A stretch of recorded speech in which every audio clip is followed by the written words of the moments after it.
Assalamualaikum warahmatullahi wabarakatuh. Kali ini saya akan mencoba menjelaskan bagaimana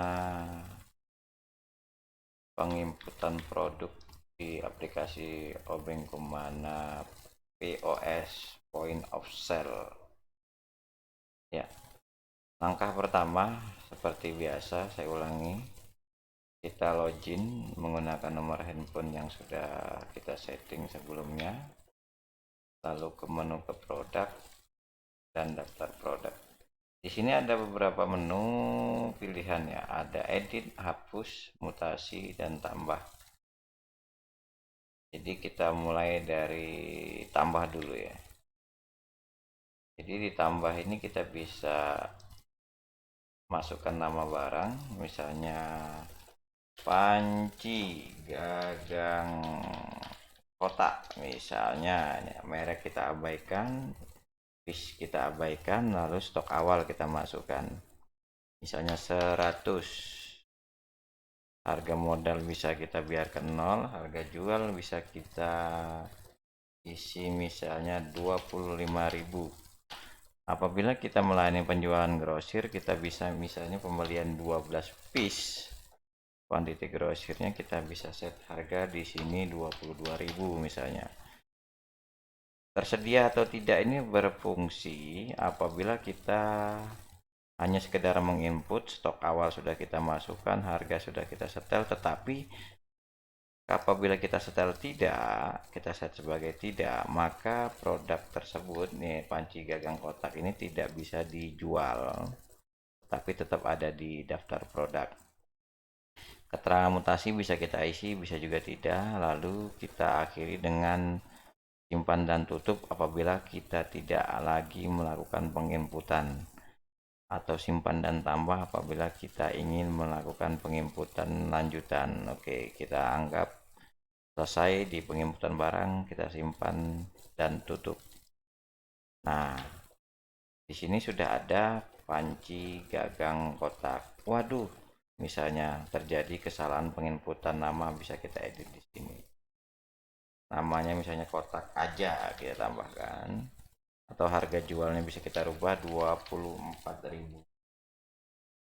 Ataupun kuantiti bisa kita rubah 10, harga ini juga bisa kita rubah menjadi 19.000. Ingat ya, hati-hati untuk apabila kita merubah harga ecer, harga grosir juga harus di set ulang ya. Lalu ketik simpan, klik simpan. Nah, di sini sudah ada. Lalu di sini juga ada untuk mutasi, kita ingin menambahkan stok misalnya, kita tambah di sini jenis mutasi masuk, tanggal mutasi hari ini otomatis, bisa juga kita setting tanggalnya berapa apabila kita mau backdate atau tanggal mundur terjadinya mutasi di beberapa hari yang lalu. Juga misalnya mutasi misalnya 2 keterangan baru masuk misalnya.